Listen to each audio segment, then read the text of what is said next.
this round of Cherry League.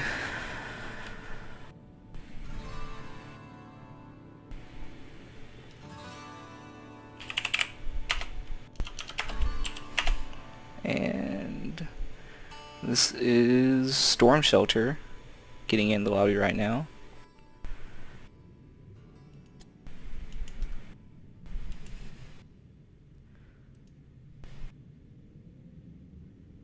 Then we're gonna get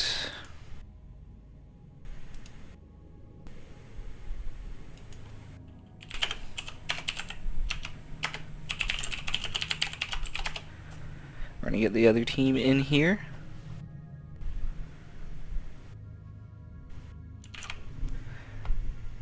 We're gonna start the match. And admin.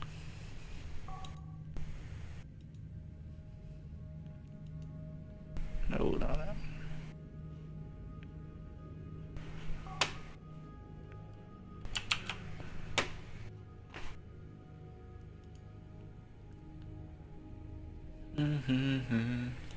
Hope everyone's doing well tonight.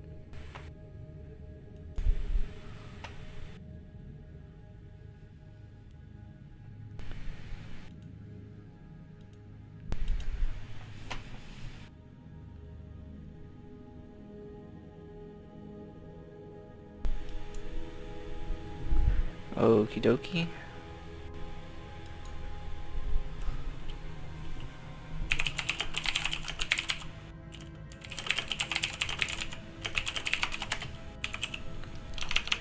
Looks like the other team's gonna take about 5 minutes.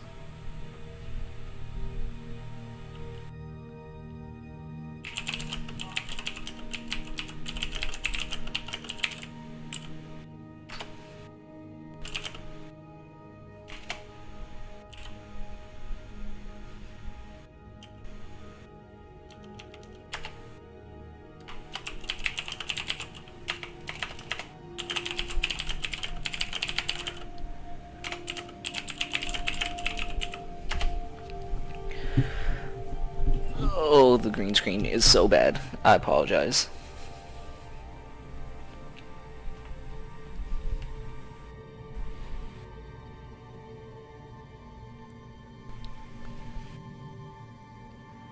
I have very bad lighting in here.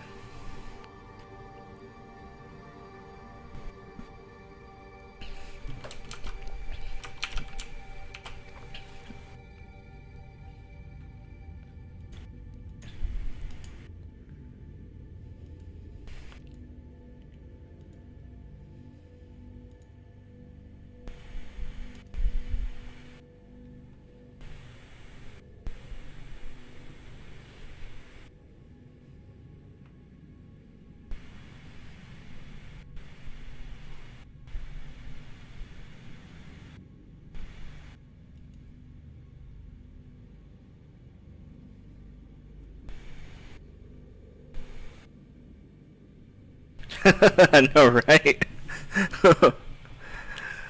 uh, the green screen is bad. Is bad. It's better than I got right now, though. It's better than seeing all the elliptical behind me.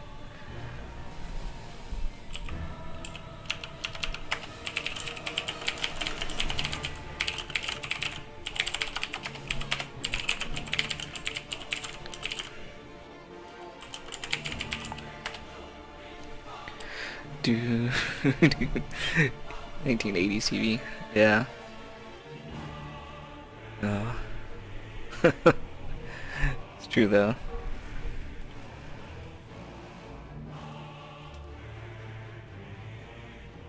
Okay, we're getting the other team in right now.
But yeah, we're gonna get into this shortly, just as soon as everyone gets their draft on.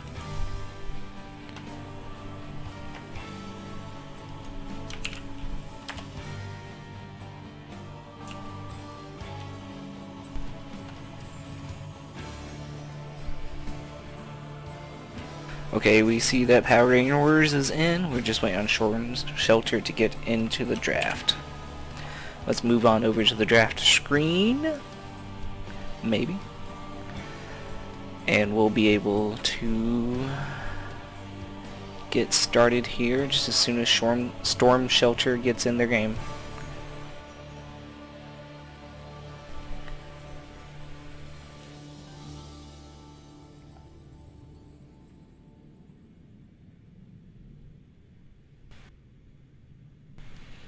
I did give StormShelter theirs at a later date, or a little bit later, so let's give them a second to get in.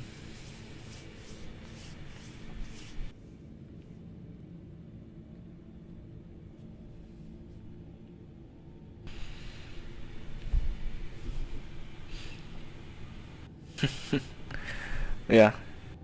I want to thank everyone who's tuned in so far. We're going to get a little bit more views after this draft goes out and it gets tweeted to the Cherry League universe. Okay, it looks like StormShelter is ready. Power Raynors do get the first ban. Let's see. Throughout the matches the past couple of weeks, we've seen not a lot of Li Ming played because she's banned so soon and early. But we see Zagara as a first ban out on Power Raynors against StormShelter. So once again, we're on Towers of Doom. Zagara provides a lot of vision for all those turn-ins and all those bushes and all the little tight causeways that Towers of Doom offers. And I guess they just didn't want to deal with having the other team seeing their movements. So StormShelter's first ban, as they're deciding, they've burned through their excess time now.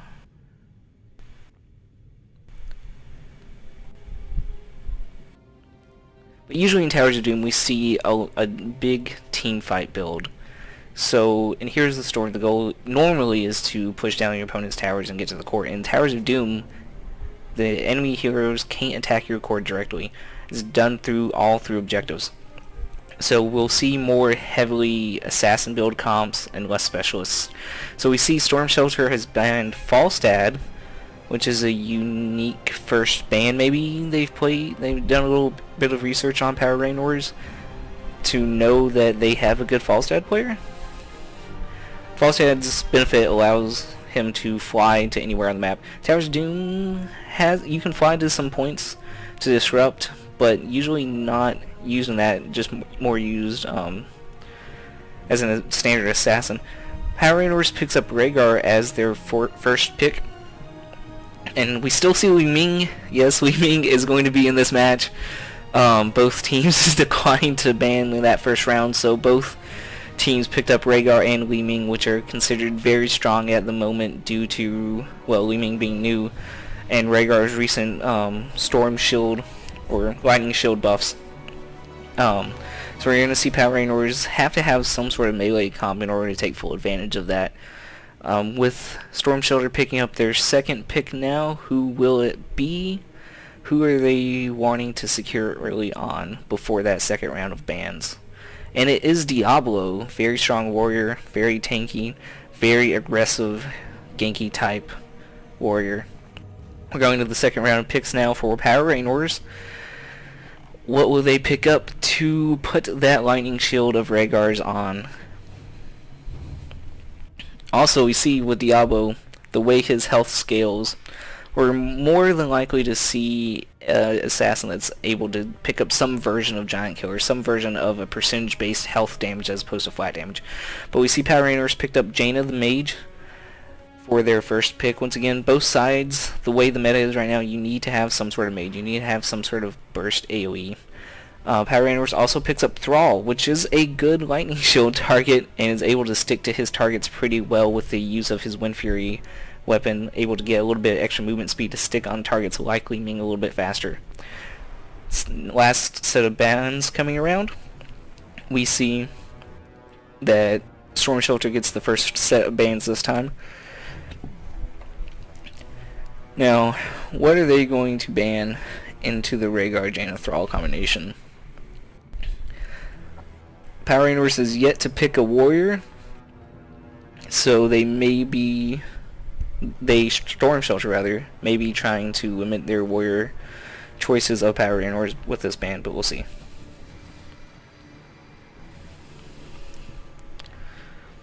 In general, though, Thrall is a very good Diablo counter, because he attacks so fast. Once he gets that giant killer, he'll just peel through Diablo's health. And it was Johanna, once again, that warrior band. They want to limit the amount of frontline that they can give, amount of strong, solid frontline. Next ban from Power Raynors is Greymane. So we can see that they don't want the Greymane interfering with their Jaina or Rhaegar at all, or Thrall for that matter, because Thrall is rather squishy. Faced with the amount of straight up heavy damage Greymane can put out once he transforms into his Worgen form. Next two picks go to StormShelter. Once again, we still need some sort of support out of StormShelter, but they go with the Raynor.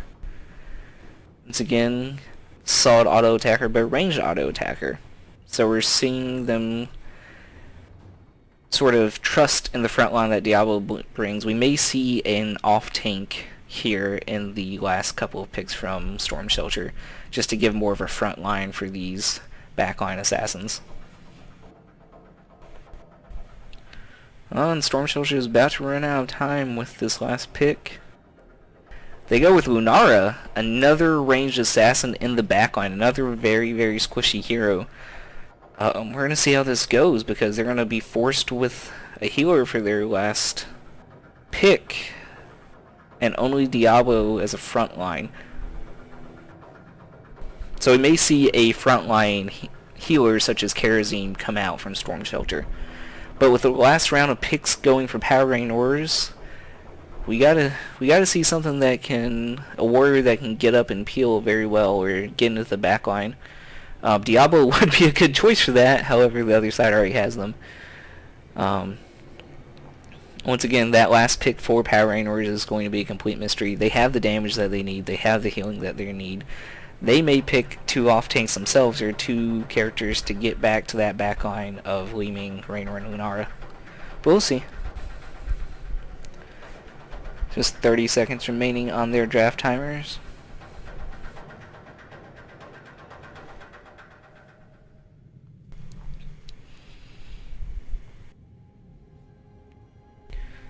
Yeah, this is going to be an interesting comp, though. I don't know if Diablo is tanky enough after focus down, especially with the Thrall, in order to get behind. So Power Raynors picks up ETC. That's the warrior that can slide in and disrupt some and do some damage.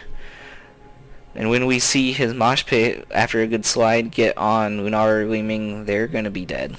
There's no question about it. So for the last pick from Power Raynors, we will see, I don't know, like I said, it's a mystery pick. Abathur. Like I said, it could be anything, and it's that backline hero that's going to be hatting people to death and stabbing and putting up mines, disrupting the flow of battle from afar. StormShelter's last pick with the 15 seconds they have left. Once again, they have to pick a healer. They need a front line, but they're going with Brightwing. Brightwing's Pixie Dust Shield is going to help a little bit against the auto attacks of Thrall, but that may not be enough to fully counteract the lack of front line that they have. But anything can happen. It's Towers of Doom. We're going to get in. Oh, okay, apparently Lunara is Tyrael.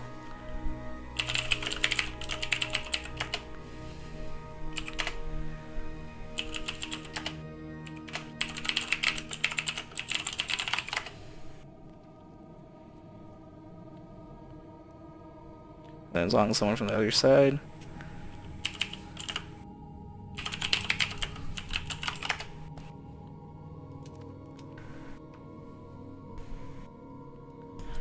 Okay, let's start this game. Everyone goes Cho'Gall.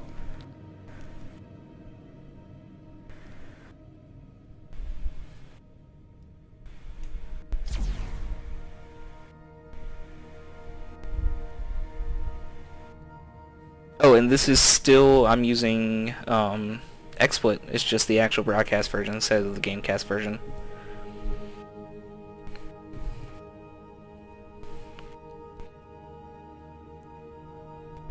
And let's make sure that we're in the game. Oh, I may have hit 0. Technical difficulties.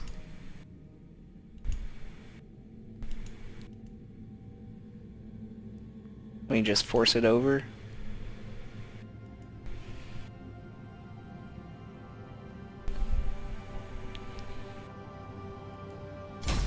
Okay, here we go.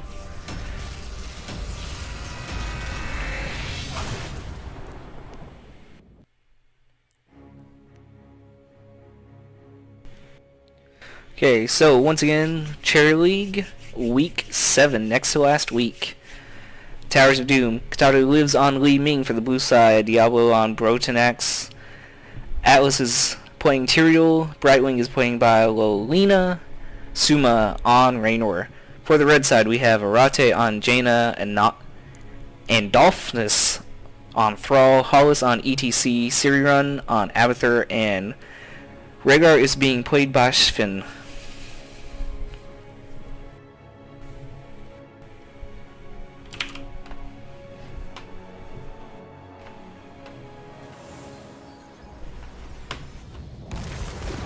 Prepare yourself for battle, heroes.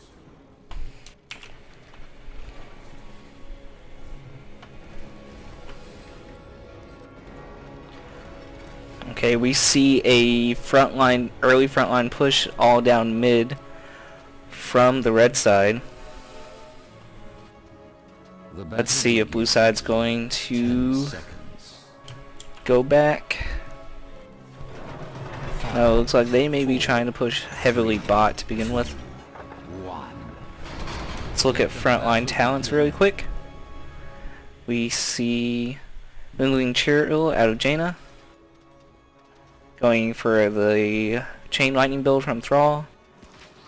Heavy Rolling Like a Stone power slides from ETC. Next build out of Abathur. Standard Lightning build charge out of Rhaegar. Power Hungry out of Li Ming. Soul Feast, standard. Ooh, Smite out of Thrall.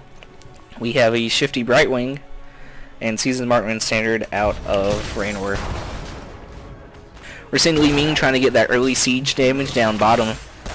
Once again, that Arcane Orb of hers can just peel right through the shot radius of those cannons, getting some early damage for absolutely free. See a battle of the tanks in mid. And Thrall is pushing heavy on top.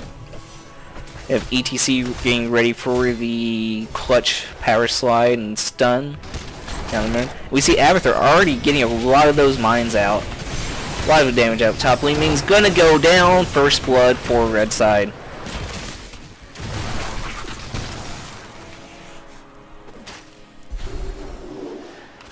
There we see middle lane was left so empty while ETC was down there, but they're leading experience from the kill. Once again, Abathur able to do a lot of damage early game from heading those minions and poking the Diablo. Down bot, both sides were forced to drink, but the first altar is spawning straight mid. Once again, look at those mines. Look at them. It's the path. It's a yellow brick road of mines that they're clearing by just walking in them. Okay, we see red side slightly late to the party, but blue side isn't able to fully take advantage of their positioning. Meanwhile, Abathur's continuing those mines. It looks like blue side's giving this one up, actually. Brightwing's gonna go in? No, yeah, blue side is completely given up other than Brightwing poking. They're gonna go heavy on top trying to push that tower. Maybe they're going for a late game win? Now, this isn't like most maps where the early objectives don't do as much damage. In this map, every one does the same amount of damage as it would as if it were late game. It's just dependent on the number of towers that you control. So, I'm not sure what blue side was attempting to do. They had the early game positioning. They have the lane presence due to the Abathur. They have that extra body. Red side picking up a mercenary camp, pushing bot with it. Brightwing's the only thing that's going to be able to defend it against that push from the mercenaries.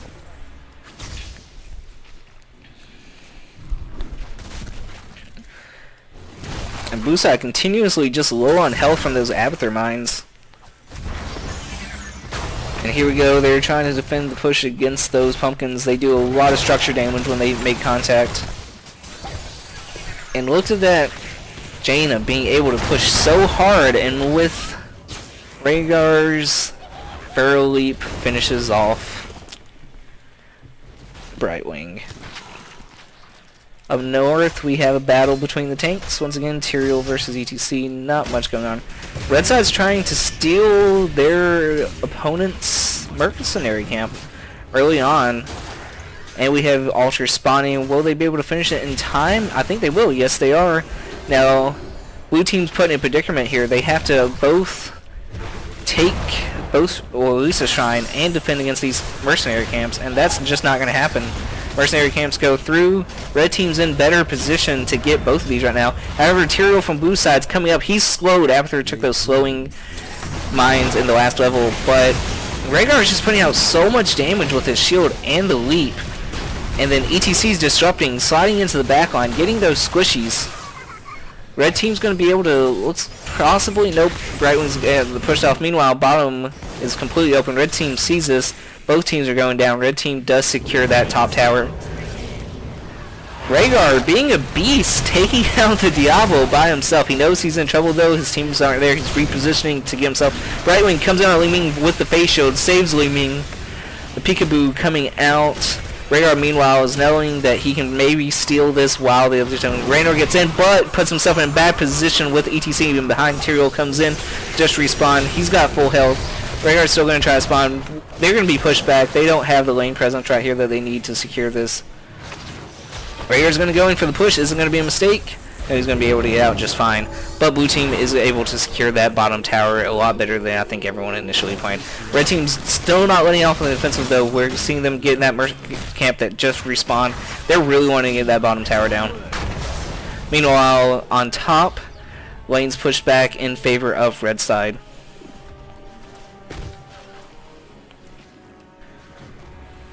See, Jaina's going to go up trying to get that lane soak from top.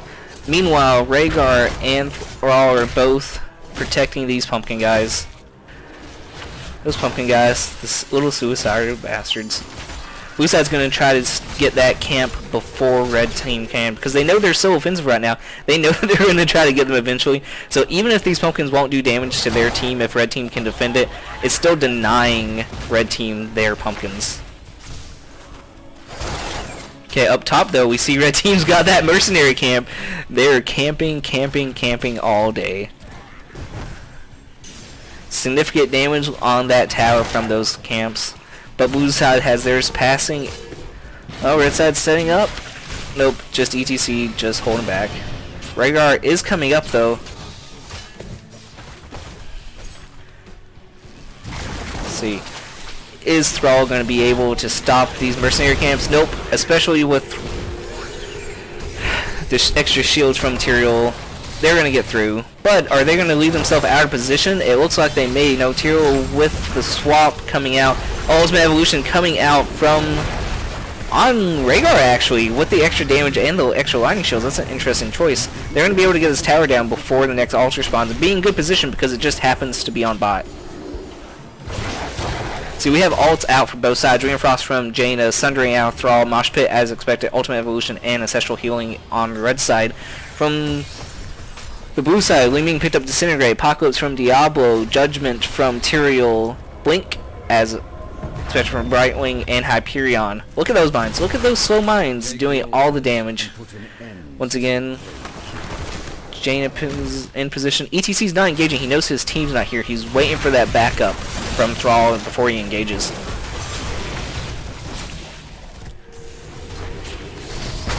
We see Tyrael really getting pretty low. But the power slide does come in. But at the same time, oh, nope, there goes Thrall. There's a lot of damage from blue side.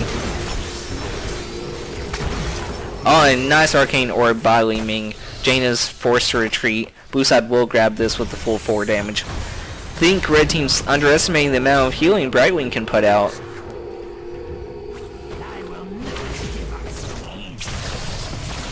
So then we see the structure damage disintegrate comes out. It's got such a low cooldown. It's only 20 seconds. Li Ming can use it on like enemy structures without much hesitation. So again, we see Brightwing going in and out back to base, getting her mana to come back, blinking back, getting that sight from Peekaboo, and being able to push and have that sustain due to having the mana from having to go back to base. And she did take a hyper shift, so we're going to see her going in and out a lot with a lot of sustain push. ETC is trying to get this Merc camp once again. Red side trying to do its best, getting that lane presence and getting those Mercs almost as soon as they respawn. Li Ming's in a somewhat dangerous position down here by herself. We see Tyrael just holding back that top. Red team having to reclaim that tower, using the Mercs to reclaim that tower a little bit faster than they could have. Potentially, they would have held off grabbing that. I think that would have suited them better.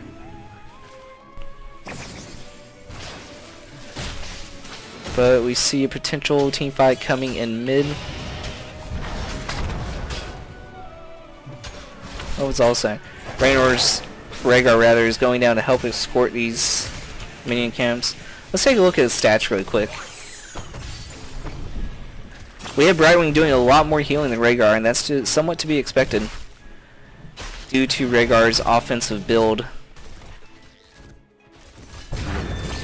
See, we have 2 altars spawning up top. Red teams looks like they're getting position to claim their own, while blue team's Li Ming is very out of position. This may be the power slide missing, and the face shield coming in at the same time. Red team is knocked back. The judgment coming out on the Rhaegar with the Hyperion. He's going to go down. Yes, he is. He didn't have time to get off Ancestral. This is going to make it really hard for red team to secure theirs with their healer down. And we see blue team getting in position, taking advantage of the push that they have right now. Are they going to see Li Ming out of position, or Jaina out of position? She's going to get a lot of damage coming out on Thrall. The Rain of Frost does go out, it connects with the Diablo, but that's about it. Blue side is able to get their towers going out. Both teams right now, blue having the numbers advantage, but blue side's very low. And there goes ETC. Jaina is forced to ice block, but she's not going to be able to get out of it. And then we see Diablo right now with the hat on, but Polymorph can't do anything. Rhaegar is back right now, but he is going to be not able to engage. So a really good push out of blue team from this. Once again, their solo frontline Diablo is doing well for them, with the other team ignoring the Brightwing.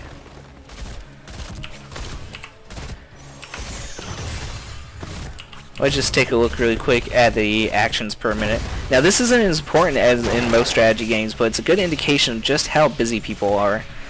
So we can see right now that both Li Ming and Brightwing are doing a lot, but ETC at the same time. Both teams are pretty much at the same thing. Abathur, being that slow body, isn't moving, isn't getting those actions per minute as to be expected.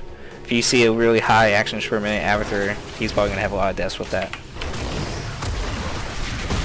Oh, and red team is going to, the judgment comes out and the Ancestral goes out and Thrall saving him. Blue team's going to disengage. Yeah. Just skirmish.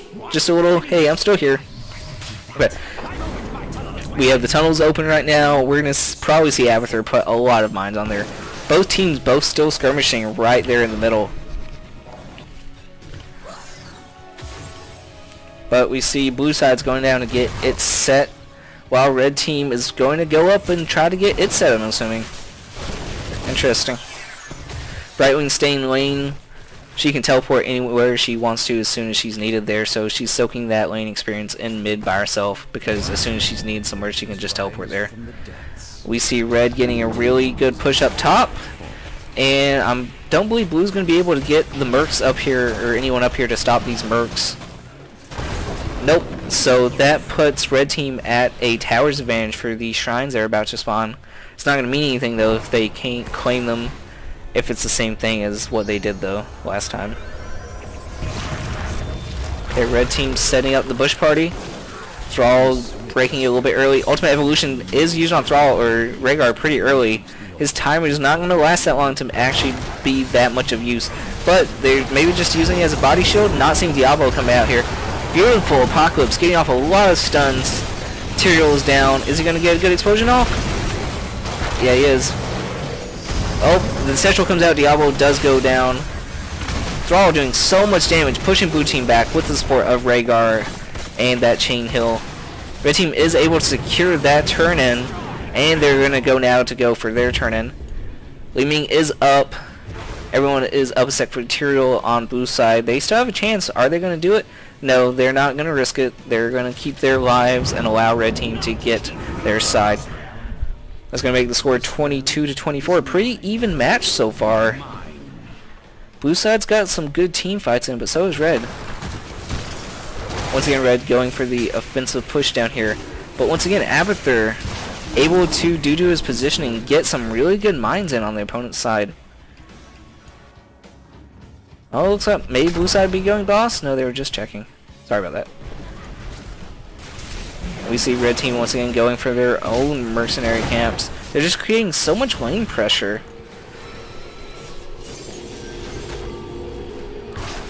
Okay, S17s. Let's take a look back at these towns, especially with Li Ming, since her abilities got nerfed. Let's see what she's going to.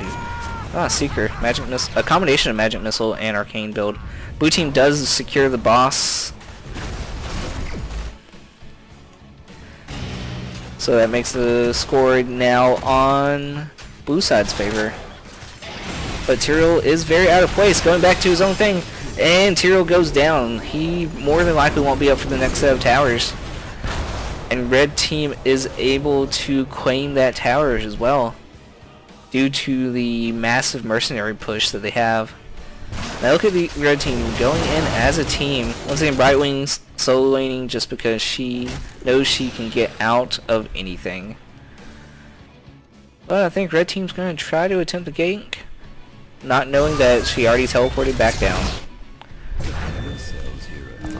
Okay, altars are spawning in mid and bot.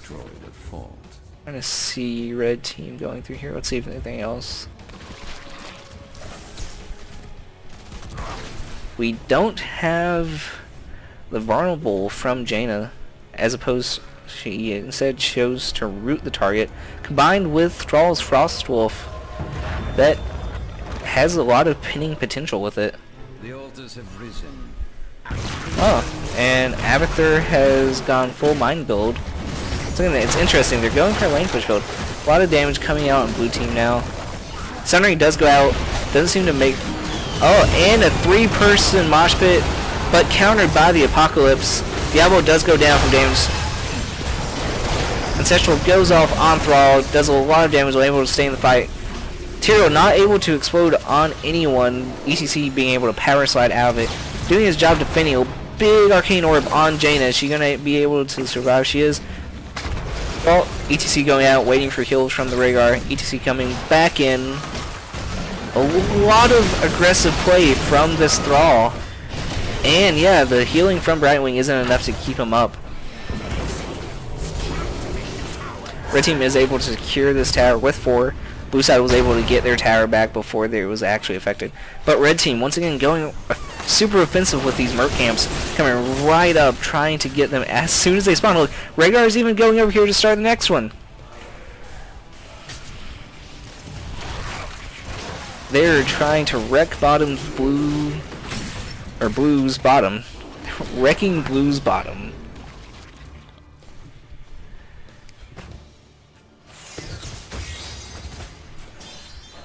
Meanwhile, Abathur's locusts are going to be pushing down mid. Once again, this still could go either way. Blue side has the team fight advantage still, I would say. Just with their teamwork, the Thrall is doing a lot of damage. If blue side's able to get down that Thrall, then I think they're going to be able to do a good counter push. Once again, red retreating, knowing that there's nothing much more they can do. Oh, hey, look, that top mine push. They recognize Tyrell's out of place. He comes up, gets rooted into the blizzard. Hyperion goes out from Raynor, just trying to get some peel going on, but it's not going to be enough. Storm Shield from Rhaegar is able to go out. Disintegrate's used, not going to be able to do really much damage. There's a good Sundering coming out. ETC peels off the Tyrell. Apocalypse comes out, able to get off the Brightwing. The clone does go down. And look at the chase up here on this Raynor. He is probably going to go down. Yep, Fair Lunge finishes him off. Ooh, a lot of damage from that Arcane Orb, but it's ETC. He's the warrior. He's going to be able to live through it. Oh, and the blue team is not going to be able to get through that. Oh, excuse me. Blue side, realizing that they have the advantage, or the disadvantage rather, up top, is going to go down and secure bottom turn-in. Red team's anticipating them, blue side trying to get their own side. But all those mines almost finished off the Li Ming. Is it going to get? Nope. ETC's not going to go in. Diablo and Tyrell, both of the warriors are down bot, trying to secure that one. Red team up top with those Abathur mines is going to claim top. Abathur, meanwhile, grabs their top. Red's going to go and try to finish up this Merc camp to finish up the tower top. Rhaegar's already on it. He's going to finish it. Meanwhile, Abathur's Locust still pushing mid. It's going to get pretty low pretty fast. Blue side trying to pick up their mercenary camp as well to deny it. Once again, a Disintegrate used to poke. Once again, slow cooldown. Oh, it looks like red team's baiting boss? No, they're just using it to pass through. Maybe, hopefully, trying to catch someone out of place. So with 20s, we have... Oh, those did get through. For 20s, we have Rasha's Elements, Dying Breath, so Apocalypse is going to be cast on Death, Hardened Shield out of Tyrell, Rewind out of Brightwing, Nexus Frizzy out of Raynor, Bolt from Jaina, Nexus Blades out of Thrall, Death Metal out of ETC, Hive Mind out of Abathur, and Storm Shield, like we already saw used. Oh, there's a fight going around boss here. But is ETC going to be able to hold off the boss? He is! Oh, still 1 point from blue going to get in. Is red going to be able to get it? Yeah, red's able to steal the boss and have a complete team wipe. Once again, we see blue side has the entire, all three... Oh, yeah. Of course blue side has all three. But with altars spawning in 5 seconds and blue team completely revived, that is going to be a win for red side. The time is now, heroes. Claim the altars in my name. Destroy the Raven Lord.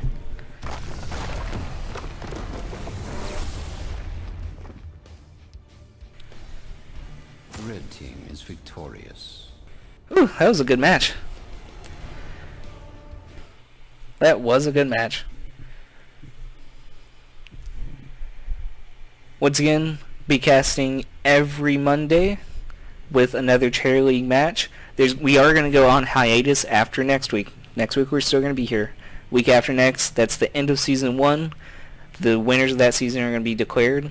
And then we're going to go on to a short hiatus while the one-man act that runs Cherry League is going to reevaluate some things and set up and get ready for Season 2. He's saying Season 2 is probably going to come out in April. No, March. No, April, yeah. So we'll see you guys back next week. And hope you had fun. Drop me a subscribe if you haven't yet. Whichever, it's right there or there. One of the two. Thanks. If you enjoyed the game, download it, message me, follow me on Twitter. And if you want to see a replay of this, it's going to be on my YouTube as well as the Cherry League YouTube site. And I think that's good game, all.